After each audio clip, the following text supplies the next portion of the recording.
Really do not know how they did it whatsoever. But you know what? Instead of sitting here and complaining, talk about it and let's talk about the type of game that they played. Rangers win, baby, 2-1 over the Carolina Hurricanes.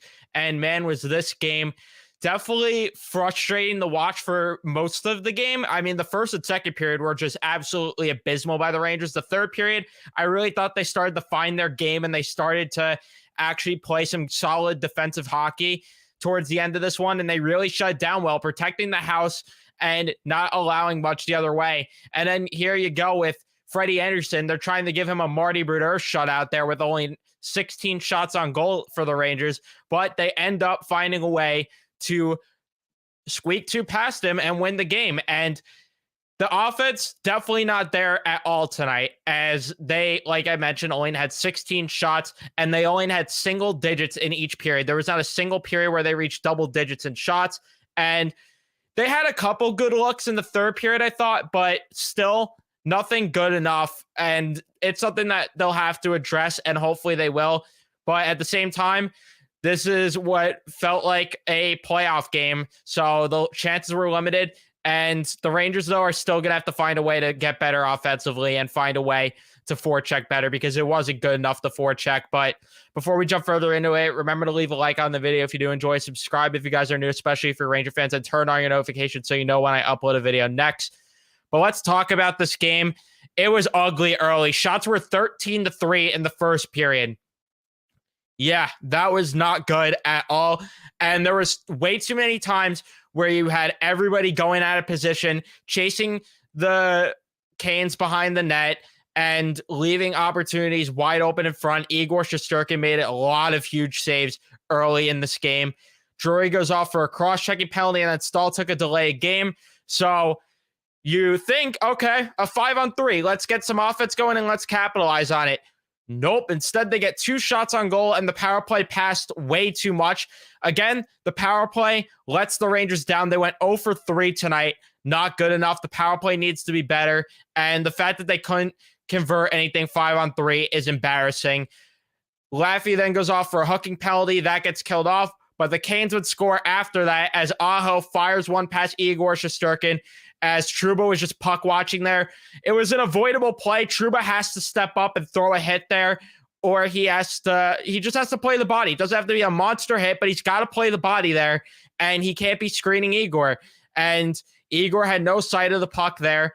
That makes it a 1-0 game. Mika then goes off for a holding penalty, and that was the end of the period. The penalty would end up carrying over into the second. But just an embarrassing period for the Rangers and a frustrating period. Only 1 shot on goal shorthanded. Not good enough at all. No forecheck whatsoever. And Carolina was just all over them. And they controlled all the play there. Second period comes around. They end up killing off the remainder of that penalty. Burns goes off for a holding penalty. Again, the power play does not come through, as they were just abysmal all night. And that power play was just worse than the first one with the 5-on-3. It was really bad there. But Igor then with a huge stop on a 2-on-1 as he robs Jesse Puljujarvi. And that's when the game started to take a bit of a turn, and the Rangers started to find their legs a bit, and they end up scoring as they do find their game a bit there, as Fox has a nice little pass up to Tarasenko. He drops it to Mika Zibanejad. Zibanejad finds it across to Artemi Panarin. Panarin hits the open cage. That ties the game at 1. Miller goes off for a tripping penalty as he was trying to break up a play defensively. And thankfully, the Rangers with a great penalty kill. I think they only allowed 1 shot on that penalty kill, if I'm not mistaken. But that period started to become back and forth towards the end of it, which I felt good about. I felt like, okay, we're starting to get going a bit here. Let's carry it over into the third. Shots were 12-8 in favor of the Canes. A lot of those shots probably came towards the end of the period for the Rangers, if I had to take a guess there. And then the third period was just complete playoff hockey by both sides. It is what it felt like. Trocheck almost buries one, but that ended up hitting the post. But thankfully, the Rangers scored right after that opportunity, because, my God, that would have been frustrating if that was the decider of the game. Panarin has a nice little feed to Adam Fox, and he snipes one over Freddie Anderson. It was kind of similar to Chatfield's goal on Tuesday night, and thankfully, the Rangers end up getting that goal there to make it 2-1. Lafreniere got a chance alone, then he couldn't bury it, and the Rangers started to put some pressure on. They were close to making it 3-1. and they just shut it down. They were blocking a lot of shots. They looked very good at the end. The only thing that I really remember in terms of a mistake towards the end of that period was Jacob Trouba had a bad little turnover, fumbling the puck there, and then it led to an icing. So outside of that, I mean, the Trouba-Miller pair was just abysmal all night, if I'm being completely honest, but we'll talk further about that later. But yeah, shots were 5-5 in the third period. Very happy with the way the Rangers defended in that third period. And that's what you got to do against the Canes. But offensively, they really needed to try to find their game a bit more. And it's something that we need to see them do going forward if they play this Carolina team come playoff time, because your chances are you're not going to be able to do what you did tonight if you do this come playoff time. But we'll take the 2 points here. Absolutely. Rangers now with, I believe, 94 points on the season. Yes, 94. And we're already really down to the wire here. Only 10 games left now as we're at game 72 of the season. So, or is it only 9 games left because this game was played? I don't know. But regardless, 42, 20, and 10 is the record now on the season. So, yeah, not, again, the prettiest win, but you know what? Still good. And Ryan Lindgren ended up missing this game, unfortunately. So that sucked. But Harper, it's not like he was necessarily awful, which we'll talk about. But again, they needed to be better as a team overall. Shots in the game were 30-16 in favor of the Canes. Face-off percentage 59-41 in favor of the Canes. Power play went 0 for 3 on both sides. Hits 22-18 in favor of the Canes. Block shots 18-7 in favor of the Rangers. Giveaway 7 for the Rangers, 11 for the Canes. Thankfully, they limited the turnovers a good amount tonight in this one. But let's talk about how the lines play. And I think Lindy traveled with the team, Logan, if I'm not mistaken, because I think he was supposed to play tonight. It just, he didn't end up because he had a nagging injury and they're trying to be safe, which I'm fine with it. He didn't look awesome in that last game against the Canes. So you know what? I'm fine with them taking caution with it and playing it safe.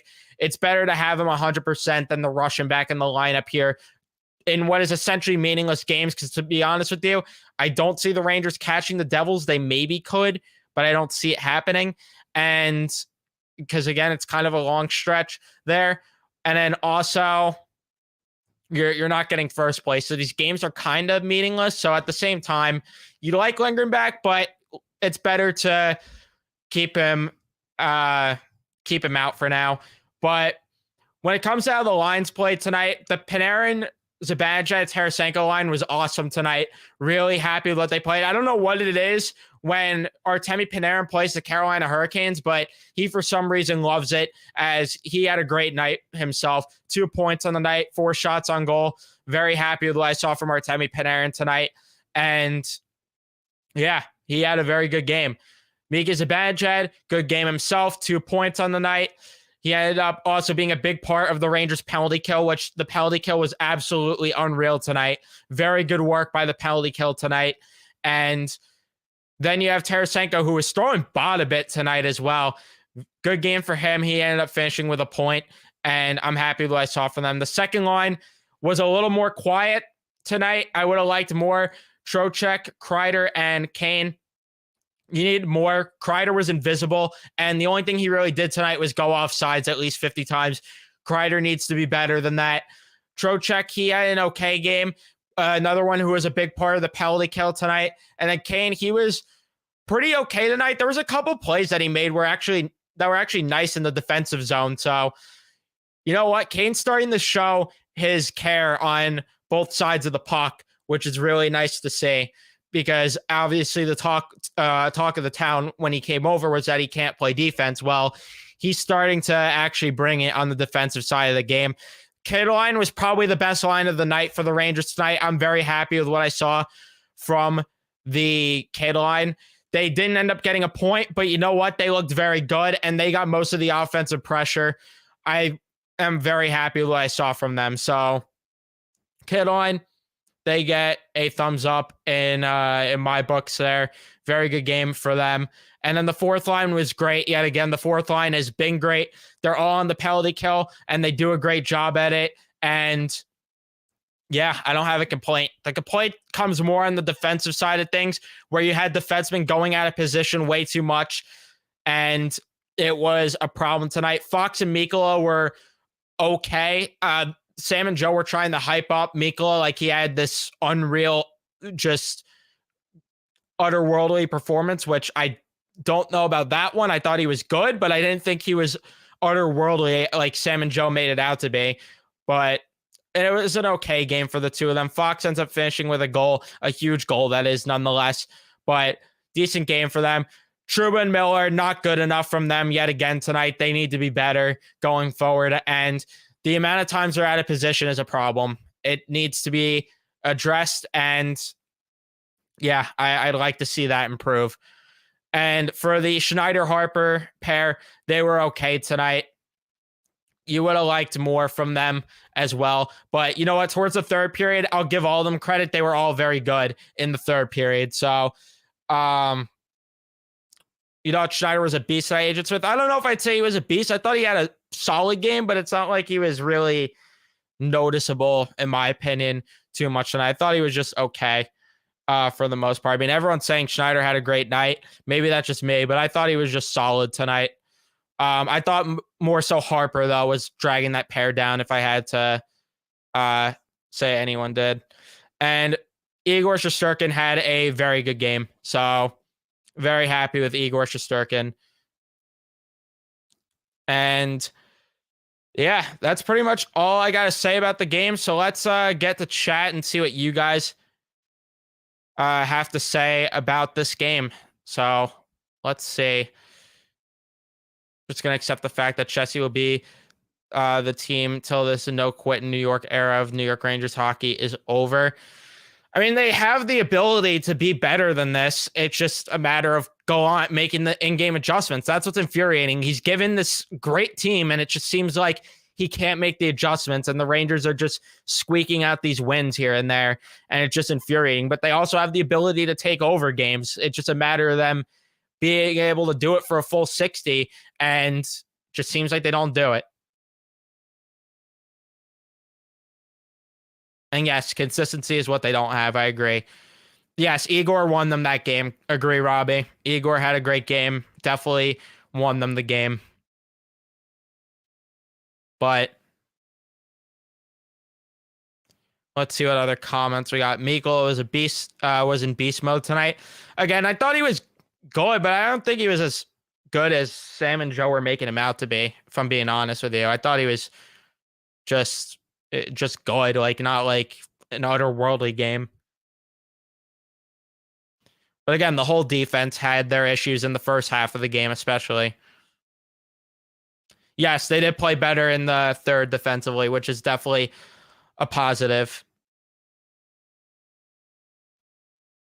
I don't know if this is going to happen or not, but it remains to be seen. If a first round exit might cause that to happen, but we'll have to wait and see, Eric. Sam and Joe make anybody sound great? Yeah. I mean, that's true.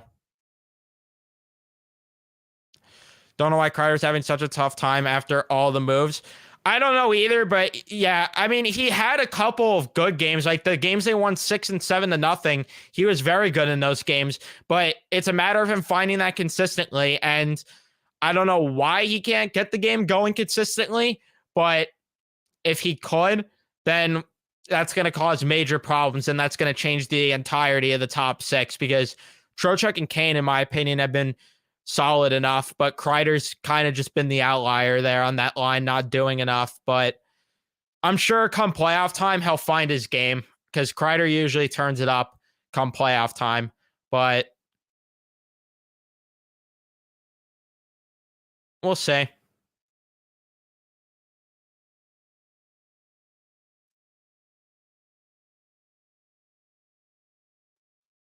I mean, I think we should cut Gallant some slack. He's going to have to figure out how to sort great players, and some of that are new to the team. I think they're making it look, I think we're making it look easy, but it really isn't. I don't know if I could agree with this. I mean, sure, but the problem is that last year, like, it took them until April really to figure it out. So it's like, I don't know. I need to see more, but We'll see.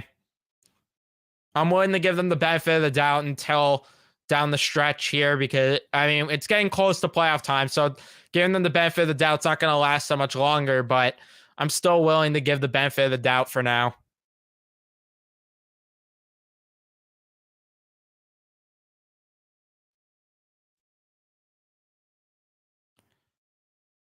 Yeah, but at the same time, part of why they're not giving the consistent effort could be because of coaching and lack of adjustments in game.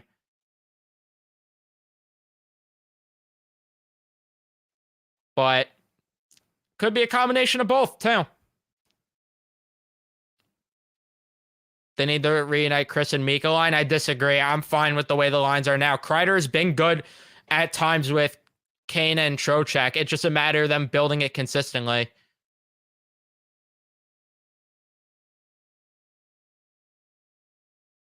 Yep, agree with this. You had way too much time to make an adjustment against this Carolina team as well, and you don't make the adjustment. I agree with that. I don't know if line changing is the issue there. I really don't think so. I think you need to just figure out how to make the adjustments and let these guys develop some chemistry because it's more than just chemistry with switching up the lines. You also have to realize that you're changing up who players are going up against. You're changing up the matchups, which I guess is the same thing, but there's a lot of change and even roles at times for players. So like it's a big adjustment when you switch up the lines. It's not that simple, which is why I have a problem when Gallant does it. It's not like it just magically is going to work all the time.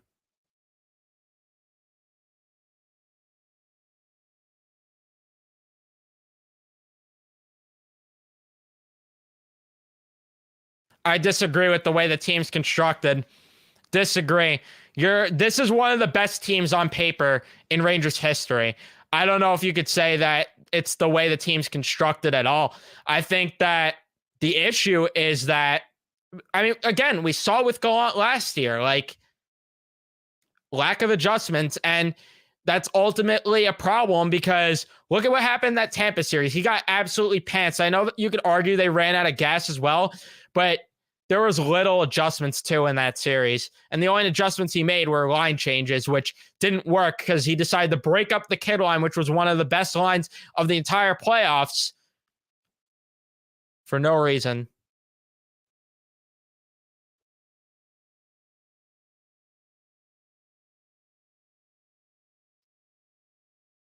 Yeah, I agree. They don't really help each other enough in the defensive zone at times. And again, when two defensemen are chasing someone behind the net, it's an issue. Like,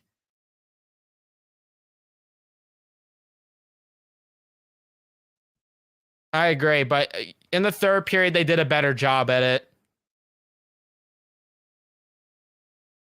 And yeah, Cooper definitely outcoached Gallant in that series. I'm going to wrap this up, though, here. I really do appreciate all of you guys tuning in. I just don't want to go too long with this. I don't like to keep the reaction videos going for too long. But that's going to be it for me. Thank you guys so much for watching. If you did enjoy, remember to leave a like, subscribe if you guys are new, especially if you're Ranger fans. Turn on your notifications so you know when I upload a video next or go live next. But I'll see you guys in the next one. Let's go, Rangers.